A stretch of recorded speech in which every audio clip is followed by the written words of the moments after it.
programang ito ay rated SPG. Striktong patnubay at gabay ng magulang ang kailangan. Maaaring may masiselang tema, lengguwahe, karahasan, sexual, horror o droga na hindi angkop sa mga bata. Sinabotahe ni Morgana ang magandang date sana ni Robert at Lynette. Alamin natin. Welcome back sa aking channel. Mga kaganapan sa abot kamay na pangarap. Napaka-intense nga ng mga kaganapan sa abot kamay na pangarap. Nagkakilala na nga ang ex-girlfriend at kasalukuyang nagpapatibok ng puso ni Robert na si Lynette at Claire. Matapos masaksihan ni Claire ang pang-aaway ni Morgana kay Lynette at natapunan siya ni Lynette ng pagkain ng hindi sinasadya. Kaya pinahiram ni Lynette ng tsinelas si Claire at doon na nga sila umpisang nagkakilala. Magaan ang loob nitong si Claire kay Lynette kaya nagkasundo silang dalawa. Matapos ng linisan ni Lynette ang sandals ni Claire, dumiretso si Lynette sa kwarto ng driver ni Claire. Hindi naman akalain ni Lynette na si Claire pala ang ex na tinutukoy ni Annalyn sa kanya, na pasyente din itong si Robert. Kaya nang makita ni Lynette si Robert at Claire na magkasama ay nagulat ito. Naapektuhan si Lynette sa nalaman niya tungkol kay Claire. Kaya maging sa paglakad ni Lynette ay pinapakalma nito ang kanyang sarili. Nagsiselos na nga si Lynette sa mga taong umaaligid dito kay Robert. Lalo pa nga kung taong nagbalik na yon ay ang first love at first girlfriend nitong si Robert. Kaya mahirap din daw itong kalabanin. Samantala, ganun din nga itong si Morgana. Nagtataka din si Morgana kung bakit sa dinami-dami ng ospital na pupwedeng pag-check up pa ni Claire ay dito pa ito sa Apex nagpunta. Mukhang nananadya daw itong si Claire at gusto pang bumalik dito kay Robert. Maya-maya, habang kinakausap ni Morgana ang sarili niya, ganun din nga itong si Lynette ay nagkagulatan silang dalawa. Pareho silang lumulutang ang isip dahil sobra silang apektado sa pagdating ng ex-girlfriend nitong si Robert. Nagsagutan si Morgana at Lynette. Naabutan naman ni Claire na inaaway na naman ni Morgana itong si Lynette. Kaya pinagtanggol ni Claire si Lynette laban kay Morgana. Nagtataka naman si Morgana kung ano ang papel ni Claire kay Lynette, kung bakit pinagtatanggol ni Claire si Lynette laban kay Morgana. Sumagot naman si Claire, "Because she's my friend." Nagulat si Morgana at natawa sa sinabi ni Claire. Nagwika si Morgana, "Kakakilala nyo lang kanina, friend na kayo agad? Wow, ang bilis naman." Dito na nga hindi nakapagpigil si Lynette at sumagot na ulit dito kay Morgana. "Morgana, pwede ba? Huwag mo ngang inaaway si Claire. Hindi mo ba kilala kung sino siya?" Sumagot si Morgana na talagang walang alam kung sino ang nasa harap niya. "Hindi, sino ba siya?" Kaya sumagot si Lynette, "Siya ang ex ni RJ." Nagulantang naman si Morgana sa sinabi ni Lynette. "Claire, yung ex ni RJ from Cebu?"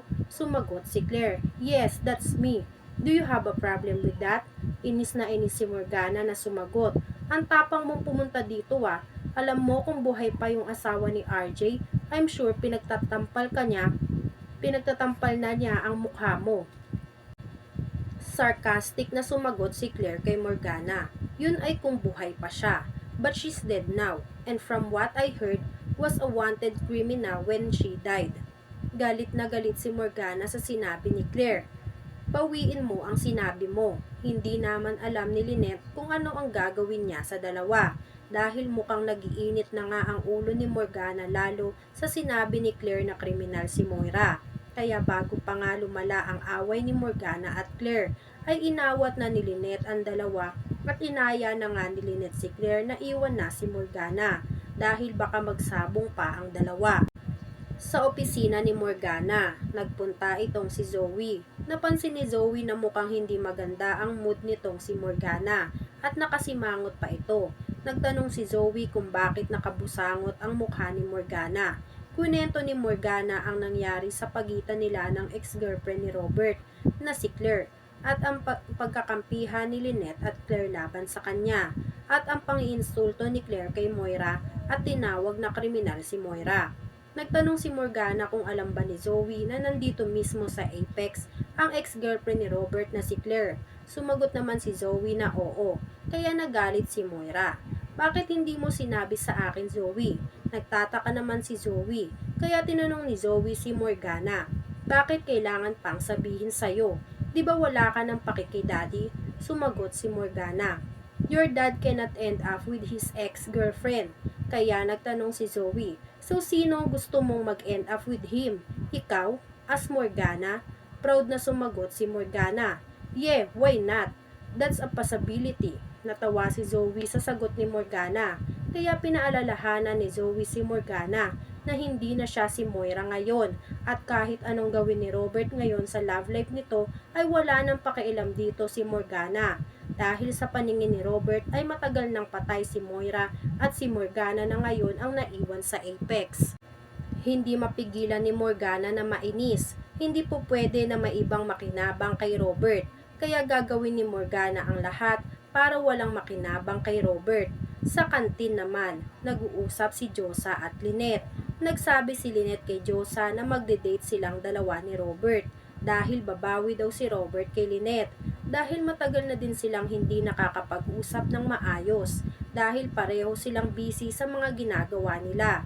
At dahil natatakot na si Lynette na baka makuha muli ni Claire si Robert sa kanila ni Annalyn, ay pumayag na si Lynette na makipag-date kay Robert para magkamaputihan na silang lalo.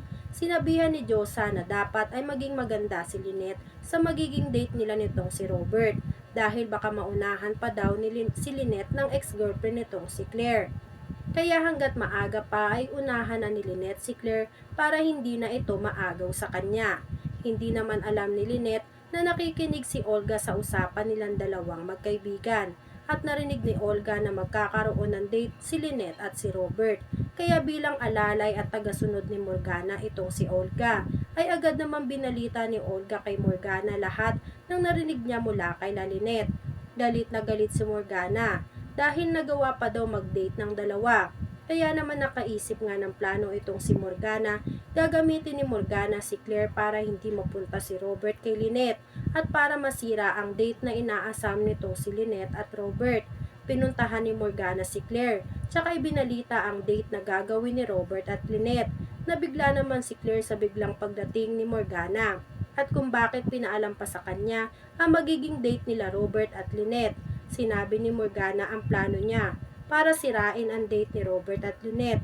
Tutal naman daw ay may gusto pa si Claire kay Robert, ay tutulungan ni Morgana si Claire para mabalik kay Claire ang dating pagtingin nito sa kanya. Pero mukhang nag-aalangan pa din nga itong si Claire sa binabalak nitong si Morgana. Dahil malamang kapag nalaman ni Robert na nakipagkuntsaba si Claire kay Morgana ay mas lalo itong magalit sa kanya. Ano kaya ang pinaplano ni Morgana sa date nila Lynette?